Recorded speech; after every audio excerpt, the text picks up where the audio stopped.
Hank, that call of mother isn't going to work.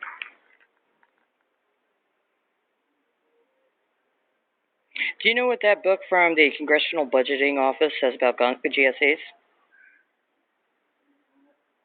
You know the book I had when I was in Fort Worth? What's this say? Going back here. I just happened to notice here, huh? What's this say? By Tuesday afternoon, the entire industry was beginning to understand the gravity of Lehman's situation. Few perceived this more keenly than Merrill's CEO, John Thane, who called me with his concerns in the 29 years I had known him, first as blah, blah, blah. He had always been confident and analytical. You call him, and in the recounting of your call, you list some of his human capital you're wishing to acquire for yourself, right? Continuing, but Merrill was generally considered to be the weakest bank after Lehman, and he could see the problem for the markets and his firm. Hank, I hope you're watching Lehman. He said if they go down, it won't be good for anybody. John wanted to know how we planned to handle Lehman and how he could help. He had called me over the summer as Lehman had faltered, offering to play a role in any industry solution. When did he call you over the summer? 30 days? 60 days? 45 days? I thanked John for his offer. 25 days? And after hanging up, I called Ken Lewis. He said he'd been watching the Lehman situation, and I told him that we wanted him to seriously considering buying the troubled firm. He said troubled firm, right? I pointed out that Lehman was a lot cheaper now. Could he take a closer look at it as soon as possible? Hank, Ken told me, we've looked at it a couple times before and determined that the risks were too great relative to what we might be getting. That means something, right? Still, he said he might be willing to buy the firm if he could leave the commercial real estate assets behind in a Bear Stearns type deal. You mean like what they did in earlier part of the year? I told him we couldn't put government money in, but pressed him to get back to us with a decision as quickly as possible. This would be a big bite for us, he said. Then he raised another issue. B of A had brought Countrywide Financial, the troubled mortgage lender, in January for $4.1 billion. It had expected the Fed to give it some form of relief from regulatory capital requirements for having done the deal. Instead, the Federal Reserve Bank of Richmond. You don't mean Richmond, Virginia? Huh.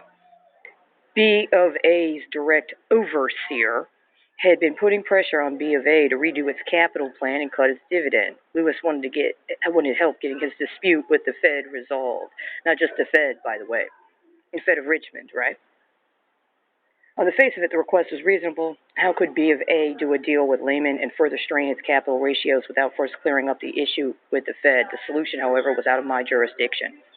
I told Ken I would relay his concern to Tim and Ben Bernanke. I asked him to call Dick Fold and start to do due diligence. So you started to do due diligence on September 8th. Did you? Or did you start doing that before? The last time you called Ken. Next, Tim and I got on the phone with Dick. I see. We'd agreed that whenever possible we would speak to the Lehman CEO together. Why? Do you need two witnesses? We wanted to be sure that we heard the same thing from both of us. I shared my reservations about Lewis's seriousness, but Dick was excited. The key is speed, he told us. Can Lewis get his people here tonight? We're willing to work around the clock. You mean with overtime? What about those people in that call center in Dallas? I called Ken and urged him to get a team together as soon as possible. We then convened a conference call with Chris Cox, Tim, and Ben and Treasury staff at 5 p.m. to deal with a possible Lehman bankruptcy. 5 p.m. what time? East Coast time? Richmond time, but not Dallas time, right? Over the summer, the Treasury, the Fed, and SEC had put a team together to deal with this contingency. We knew how disastrous it would be. A Lehman Chapter 11 would trigger a global shock. Tim and I stressed the urgency of the situation now. Lehman has been hanging like a dead weight in the market, I said. Thank God we got Fannie and Freddie before this. Woo-wee. Yeah, I guess that is, right? Then it goes on to say, back in 1998, a group of 14 Wall Street firms had banded together to craft a $3.6 billion package, receiving 90% of the imperiled hedge fund, which they proceeded to liquidate over time. How long did it take to liquidate? When in 1998 did They specifically acquire an interest in this long-term capital management rescue. Was it before August? August of 1998? See, by August of 1999, Streetwise newspaper had a circulation of 63,000 issues per issue. Our circulation was 63,000. Were you guys hoping for another turnaround? Huh? After you had gotten Fannie and Freddie on board and you were raising concerns, or rather, you were engaging correlative action with B of A and its countrywide acquisition for $4.1 billion, hearkening to how those 14 firms helped you with that $3.6 billion package. How long did it take to liquidate? And when you're talking about leaving behind those real estate assets, who did you expect to pick them up? You see, I used to have what might be considered a lot of real estate assets going back to 1998. Chicago, Illinois. You didn't have any interactions with the Chicago Federal Reserve, did you? Maybe by 2007, 2008, 2006, 7, 8, by the time AIG was not your foremost concern, right? AIG was not your foremost concern in September 2008. I beg to differ, right?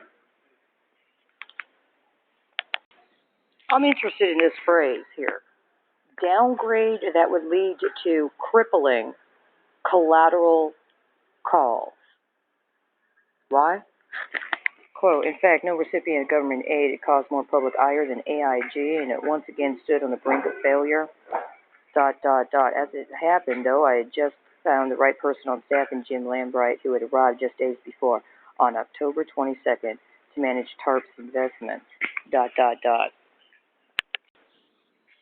On September 16th, the New York Fed had loaned the company $85 billion. That would be AIG. Next page. Initially, the limit was set at 38% of pre-tax income regarding AIG. A couple pages later, with the presidential election fast approaching, our most pressing challenge was how to use most effectively the remainder of the first $350 billion in TARP. ... Of the first $350 billion, we had already allocated $250 billion to the capital purchase program. Half of that was committed to the 9 big banks. We estimated that AIG could require a whopping $40 billion. ... Returning back to where we started.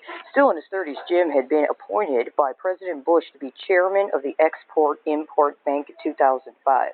Stop. When in 2005? Was it before or after July of 2005?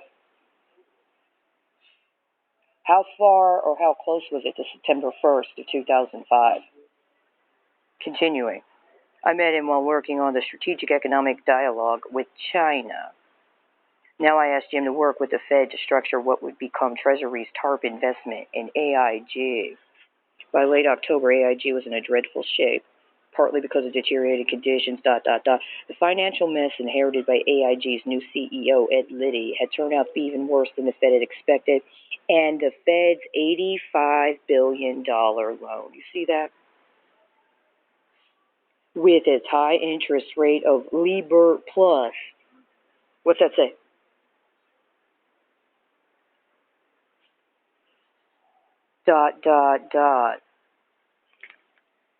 Now here's the part everybody likes. Treasury needed to establish new TARP guidelines for an investment in a failing company, including stricter executive compensation guidelines than those enforced for capital investments for healthy institutions. ... What happened in regards to AIG and its executive compensation in May of 2020?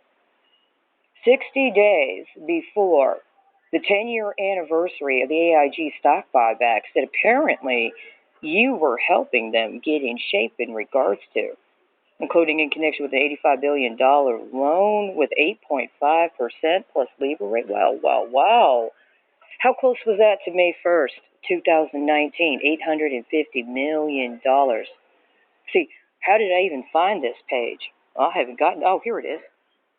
On October 27, Moody's downgraded the credit rating on GM and Chrysler's debt, and the Dow fell 203 points to close at 8,176. You know, I've been running 203 all week. I've been running 203 all week. Why? What is this, the VIX? Or is that a 14? What is that? Huh? VIX, the VIX? Chicago Board Options Exchange's Volatility Index posted its second straight record day. The only mention in the index of Chicago Board of Options Exchange is in regards to this reference. Why? Why did you index the CBOE, the bottom of page 387, after this specific setup of AIG? There's no mention of the Chicago Federal Reserve. And you know what else there's no mention of? The Richmond Federal Reserve.